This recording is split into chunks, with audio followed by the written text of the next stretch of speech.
గోర వార్తాలోకంకు స్వాగతం. ఈనాటి ముఖ్యాంశాలు: రాయ్బరేలీ నుంచి రాహుల్ గాంధీ, అమేథీ నుంచి కిషోరీలాల్. బెయిల్ అంశాన్ని పరిశీలిస్తాం. కేజ్రీవాల్ పిటిషన్పై ఈ నెల 7న విచారణ. సుప్రీం. వర్సిటీల్లో 2300 దాటిన అరెస్టులు. ఎండ ప్రచండం. 48 డిగ్రీల దిశగా పయనం. పోస్టల్ బ్యాలెట్ కు సర్వం సిద్ధం. ఇవి యాపిల్స్ కాదు, మామిడికాయలు. రాజ్యాంగ పీఠిక పూర్వరూపాన్ని పునరుద్ధరిస్తాం. ఎన్నికలను నిష్పక్షపాతంగా నిర్వహించాలి. రాష్ట్ర ఎన్నికల అధికారులకు ఈసీ ఆదేశాలు. దేశీయ బాంబర్ డ్రోన్ FWD-200B సిద్ధం. నేపాల్ కరెన్సీ 100 రూపాయల నోటుపై వివాదాస్పద భూభాగాలతో కొత్త పటం. సహనమే వివాహ బంధానికి పునాది. ప్రియురాలి ఇంటికి పార్సిల్ బాంబు. దిగుతుండగా కూలిన హెలికాప్టర్. జాబిల్లి ఆవలి వైపు శిలల కోసం చైనా వ్యోమనౌక. ముంబైలో ముంబై ఇండియన్స్ పై కోల్కతా విజయం. పోషకాల నేలం చీజ్. ఇది మా దేశం. నమస్కారం, నేను అంతర్జాతీయ విలువిద్యా క్రీడాకారిణి అర్జున అవార్డీ వెన్నం జ్యోతి సురేఖ. ఇప్పుడు కాకపోతే ఎప్పుడు, మనం కాకపోతే ఎవరు? రండి, బాధ్యత కలిగిన పౌరులుగా ఓటు వేద్దాం. దృఢమైన ప్రజాస్వామ్యాన్ని నిర్మిద్దాం. పోలింగ్ తేదీ 13 మే 2024.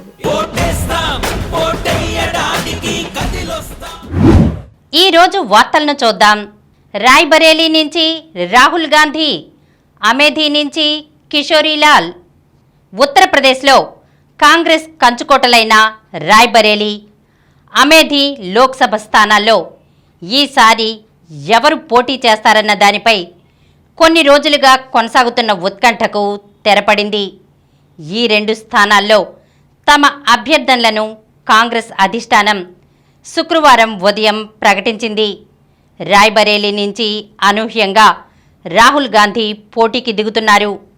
సోనియా గాంధీ కుటుంబానికి వీర విధేయుడైన కిషోరీలాల్ శర్మ అమేథీ నుంచి పోటీ చేస్తున్నారు. రాహుల్, కిషోరీలాల్ శుక్రవారమే నామినేషన్లు దాఖలు చేశారు.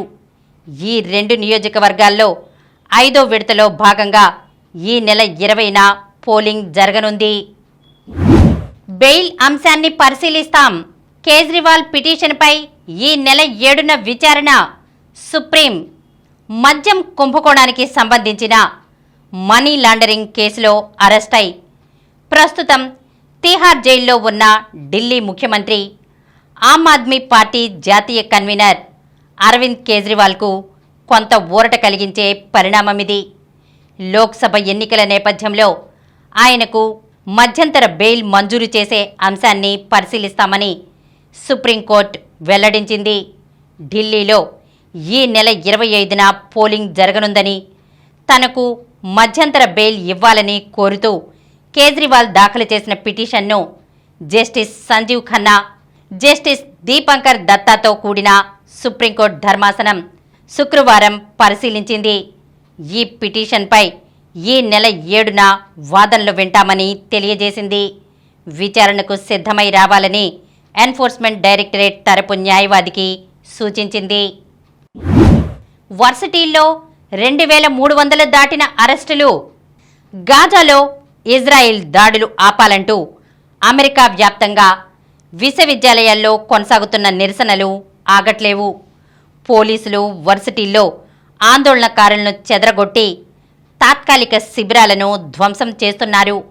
ఏప్రిల్ 17న కొలంబియా వర్సిటీలో మొదలై అమెరికాలో 44 విశ్వవిద్యాలయాలు, కాలేజీలకు పాకిన ఈ విద్యార్థి ఉద్యమంలో ఇప్పటిదాకా 2300 మందికి పైగా ఆందోళనకారులను పోలీసులు అరెస్ట్ చేశారు.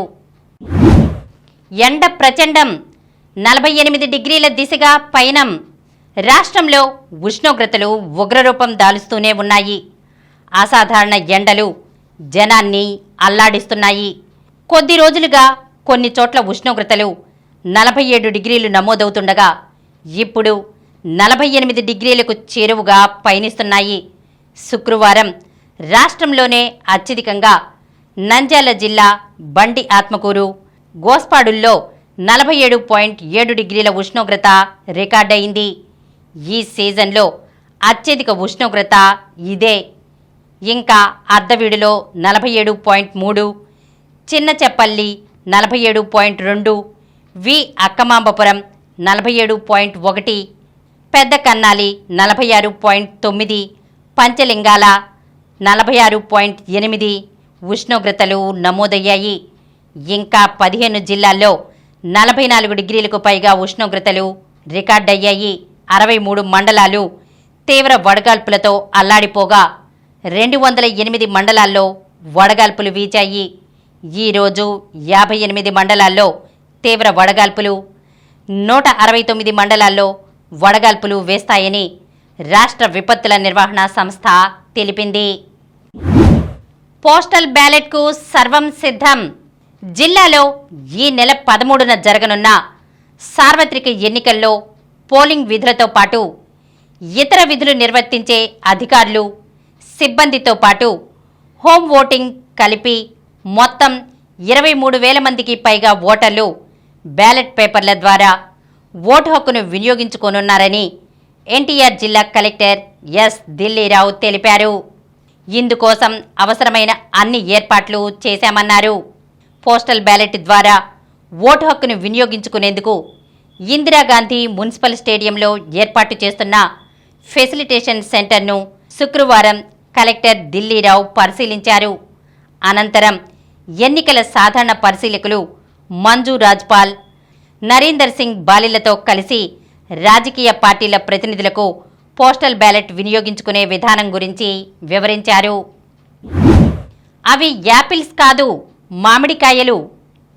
ఒక్కసారిగా ఈ చిత్రాలు చూసి యాపిల్స్ అనుకున్నారా? అనుకోవడంలో తప్పులేదు. కానీ అవి యాపిల్స్ కాదు, మామిడికాయలు. ఏమిటి ఆశ్చర్యపోతున్నారా? నిజమేనండి, అవి కూడా మామూలు కాయలు కాదు. కింగ్ ఆఫ్ మ్యాంగో అని పిలుచుకునే అల్ఫోన్సో రకం కాయలు. ఇతర మామిడి రకాల కంటే పూర్తి భిన్నంగా ఉండే ఈ కాయలు విజయవాడ పటమటలోని ఓ ఇంటి పెరట్లో కనిపించాయి. ఇవి మామిడి పండ్లలో ఉత్తమమైనదని ఆ ఇంటి యజమాని రమేష్ పేర్కొన్నారు. రాజ్యాంగ పీఠిక పూర్వరూపాన్ని పునరుద్ధరిస్తాం. రాజ్యాంగ పీఠికలో లౌకిక పదాన్ని చేర్చడం ద్వారా రాజ్యాంగంపై కాంగ్రెస్ పార్టీ దాడికి పాల్పడిందని భాజపా ధ్వజమెత్తింది. తాము కేంద్రంలో తిరిగి అధికారంలోకి వస్తే పీఠిక పూర్వరూపాన్ని పునరుద్ధరిస్తామని ప్రకటించింది. భాజపా ప్రధాన కార్యదర్శి దుష్యంత్ కుమార్ గౌతమ్ శుక్రవారం ఢిల్లీలోని పార్టీ ప్రధాన కార్యాలయంలో విలేకరులతో మాట్లాడారు. దళితులు, వెనుకబడిన వర్గాల రిజర్వేషన్లకు కాంగ్రెస్ వ్యతిరేకమని మండిపడ్డారు. రాజ్యాంగానికి పీఠిక ఆత్మ వంటిదని అంబేద్కర్ తరచూ చెప్పేవారని, అయినప్పటికీ వాళ్ళు అందులో లౌకిక పదాన్ని చేర్చారని ఆక్షేపించారు. భాజపా తిరిగి అధికారంలోకి వస్తే పీఠిక పూర్వస్థితిని పునరుద్ధరిస్తారా అన్న విలేకరుల ప్రశ్నకు దుష్యంత్ అవునని సమాధానం ఇచ్చారు. పీఠికలో లౌకిక పదాన్ని చొప్పించకూడదు. ఆ చర్య అంబేద్కర్ ఆత్మను క్షోభకు గురిచేసింది అని ఆయన వ్యాఖ్యానించారు. అలీగఢ్ ముస్లిం యూనివర్సిటీ, జామియా మిల్లియా ఇస్లామియాల్లో దళితులకు రిజర్వేషన్లు దక్కేందుకు కృషి చేస్తామని తెలిపారు. ఎన్నికలను నిష్పక్షపాతంగా నిర్వహించాలి. రాష్ట్ర ఎన్నికల అధికారులకు ఈసీ ఆదేశాలు. అన్ని రాజకీయ పార్టీలను సమానంగా చూస్తూ ఎన్నికల్ని నిష్పక్షపాతంగా నిర్వహించాలని రాష్ట్ర అధికారులను కేంద్ర ఎన్నికల సంఘం senior deputy election commissioner Nitish Vyas ఆదేశించారు. ఢిల్లీ ఈసీ కార్యాలయం నుంచి రాష్ట్ర ప్రధాన ఎన్నికల అధికారి, జిల్లా ఎన్నికల అధికారులు, పోలీస్ అధికారులు, వ్యయ పరిశీలకులతో శుక్రవారం ఆయన దృశ్య మాధ్యమ సమీక్ష నిర్వహించారు. ఏపీలో చోటు చేసుకుంటున్న ఘటనల నేపథ్యంలో అధికారులంతా అప్రమత్తంగా ఉండాలి. ఎలాంటి హింసాత్మక ఘటనలు జరగకుండా చూడాలి. సమస్యాత్మక పోలింగ్ కేంద్రాలపై ప్రత్యేక దృష్టి పెట్టాలి. రాష్ట్రంలోని నక్సల్స్ ప్రభావిత ప్రాంతాల్లో సిఆర్పీఎఫ్ బలగాలతో పటిష్ట బందోబస్తును ఏర్పాటు చేయాలి. ఓటర్లను ప్రభావితం చేసే నగదు, మద్యం, మాదక ద్రవ్యాలు, వస్తువుల పంపిణీని నియంత్రించాలి అని నితీష్ వ్యాస్ సూచించారు. దేశీయ బాంబర్ డ్రోన్ FWD-200B సిద్ధం. రక్షణ శాఖ అవసరాలకు అనుగుణంగా పూర్తి స్వదేశీ సాంకేతిక పరిజ్ఞానంతో బాంబర్ డ్రోన్ను తయారు చేసినట్లు ఫ్లయింగ్ వెజ్ సంస్థ వెల్లడించింది. ఈ మానవరహిత డ్రోన్కు FWD-200B అని పేరు పెట్టినట్లు సంస్థ ప్రతినిధులు సుహాస్ తేజస్కంద, ప్రజ్వల్ భట్ తెలిపారు.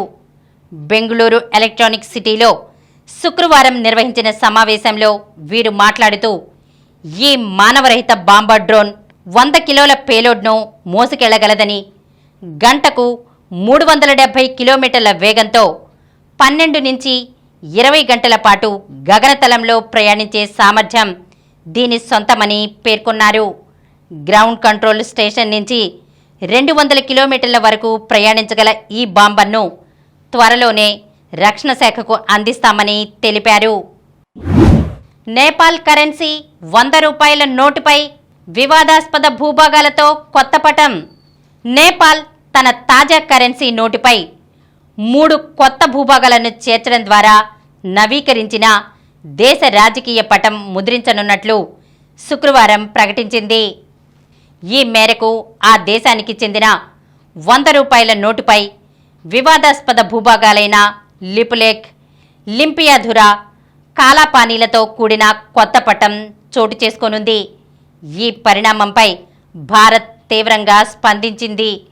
కృత్రిమ విస్తరణతో కూడిన ఏకపక్ష చర్యగా పేర్కొంది. ఇది ఆమోదయోగ్యం కాదని స్పష్టం చేసింది. సహనమే వివాహ బంధానికి పునాది. పరస్పర గౌరవం, సర్దుబాటు, సహనం దృఢమైన వివాహ బంధానికి పునాదులని సుప్రీంకోర్టు పేర్కొంది. చిన్న చిన్న వివాదాలు, విభేదాలు, అపనమ్మకాలతో పవిత్ర వైవాహిక బంధాన్ని విచ్ఛిన్నం చేసుకునే పరిస్థితికి తెచ్చుకోవద్దని హితవు పలికింది.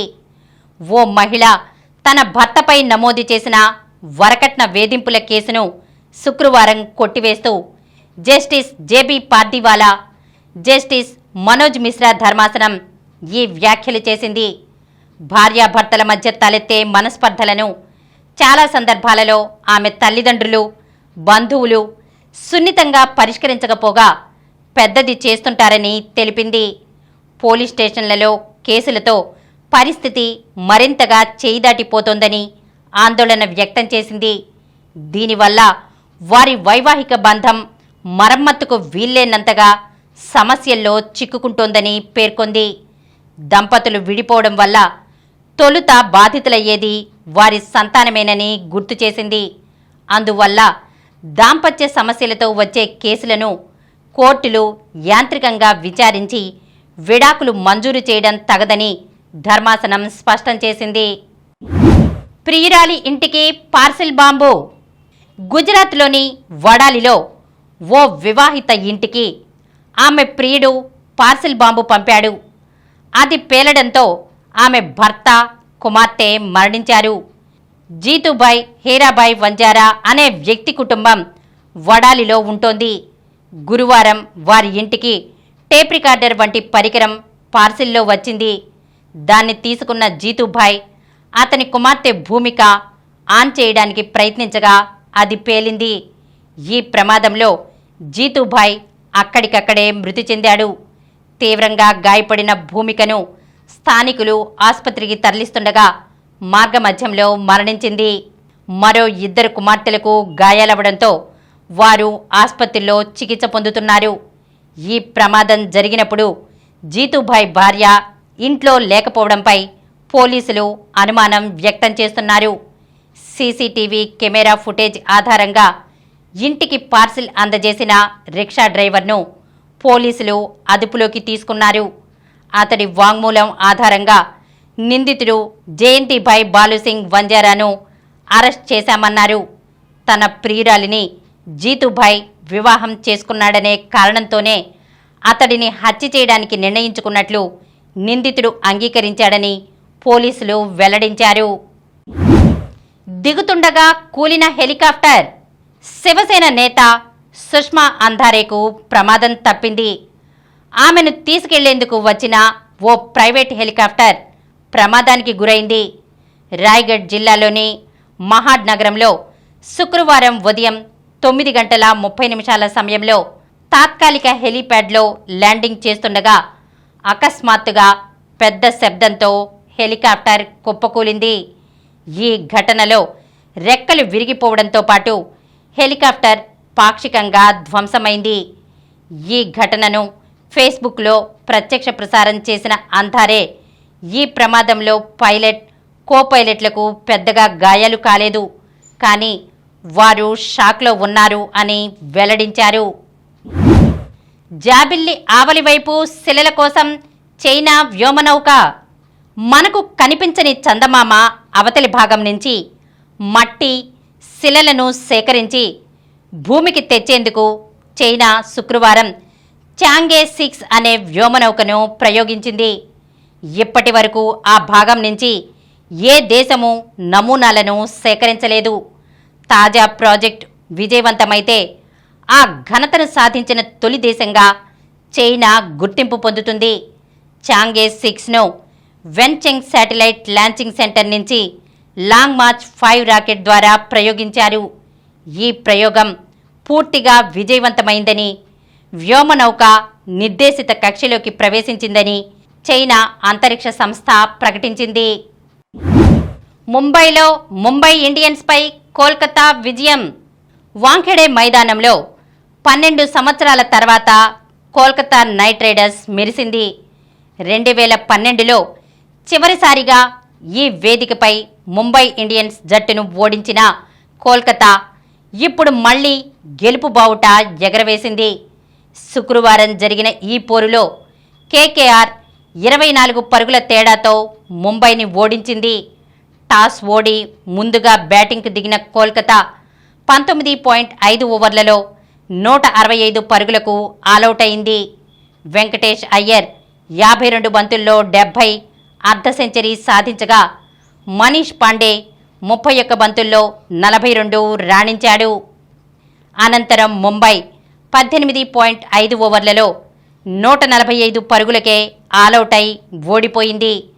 సూర్యకుమార్ యాదవ్ 35 బంతుల్లో 56 టాప్ స్కోరర్గా నిలవగా కోల్కతా పేసర్ స్టార్క్కు 4 వికెట్లు దక్కాయి. పోషకాల నీలం చీజ్. చీజ్తో చేసిన వంటకాలంటే చిన్న పెద్ద అందరికీ ఇష్టమే. అందులోనూ బ్లూ చీజ్ ఈ మధ్య బోలెడంత పాపులారిటీని సంపాదించుకుంది. నీలం, ఆకుపచ్చ రంగు చారికలతో అచ్చం మార్బుల్ని గుర్తు తెస్తుంది. పెన్సిలియం రోక్ఫోర్ట్ మోల్డ్ కల్చర్ని వాడతారట. రంగు, రుచికి ఇదే కారణం. నీలం చీజ్లో పోషకాలు ఎక్కువే. అందుకే ఈ మధ్య సాధారణ చీజ్ రకాలకు బదులుగా దీన్ని ఎక్కువగా వాడుతున్నారు. ఇందులోని కాల్షియం దంతాలను, ఎముకలను దృఢంగా చేస్తుంది. ముఖ్యంగా మెనోపాజ్ దశలో మహిళల్ని ఎక్కువగా ఇబ్బంది పెట్టే ఆస్టియోపోరోసిస్ నియంత్రణలో ఉంటుంది. వ్యాధి నిరోధక శక్తి పెరుగుతుంది. ఇందులోని ప్రోబయాటిక్ లక్షణాలు జీర్ణ వ్యవస్థ పనితీరుని మెరుగుపరుస్తాయి. ఇప్పుడు కొన్ని సంక్షిప్త వార్తల్ని చూద్దాం. 158 ట్యూటర్ పోస్టుల భర్తీకి నోటిఫికేషన్. రాష్ట్ర వైద్య శాఖలోని డైరెక్టర్ ఆఫ్ మెడికల్ ఎడ్యుకేషన్ పరిధిలో కొత్తగా ప్రారంభించిన 5 వైద్య కళాశాలల్లో 158 ట్యూటర్ పోస్టుల నియామకానికి శుక్రవారం AP medical recruitment board notification జారీ చేసింది. ప్రపంచ చెస్ ర్యాంకింగ్స్ 6వ ర్యాంక్లో గుకేష్. గత నెలలో క్యాండిడేట్స్ చెస్ టోర్నమెంట్లో విజేతగా నిలిచిన భారత grand master, Tamil Nadu teenager Dommaraju Gukesh ప్రపంచ చెస్ ర్యాంకింగ్స్లో పురోగతి సాధించాడు. గత నెలలో 16వ స్థానంలో ఉన్న గుకేష్ తాజా ర్యాంకింగ్స్లో ఏకంగా 10 స్థానాలు ఎగబాకి 6వ ర్యాంకును చేరుకున్నాడు. రన్నరప్ అర్జున్. టెపెసెజిమన్ ఓపెన్ అంతర్జాతీయ చెస్ టోర్నీలో భారత grand master Telangana player Erigaisi Arjun రన్నరప్గా నిలిచాడు. 10 ఏళ్ల తర్వాత దక్షిణాఫ్రికాతో టెస్టు. వచ్చే నెలలో భారత్లో దక్షిణాఫ్రికా మహిళల క్రికెట్ జట్టు పర్యటన. వన్డే T20 సిరీస్లు కూడా ఆడనున్న సఫారీ బృందం. ఐసీసీ టీమ్ ర్యాంకింగ్స్ టెస్టుల్లో టాప్ ర్యాంక్ కోల్పోయిన భారత్ మళ్లీ అగ్రస్థానానికి ఆస్ట్రేలియా. మరిన్ని వార్తా విశేషాలతో రేపటి గోరా వార్తాలోకంలో కలుద్దాం. ప్రతిరోజు వార్తా విశేషాల కోసం అనతి కాలంలోనే 20 కోట్ల వ్యూస్ సాధించిన డాక్టర్ సమరం మల్టీ ఛానల్ నెట్వర్క్ సమర్పించు గోరా వార్తాలోకంకు సబ్స్క్రైబ్ చేయండి, లైక్ చేయండి, మీ ఫ్రెండ్స్కి షేర్ చేయండి. అలాగే ప్రక్కనున్న గంట సింబల్ని ప్రెస్ చేయడం మర్చిపోకండి. Please download Samaram multi-channel app and watch your favorite channels from your mobile. App available on Google Play Store and subscribe to the channels.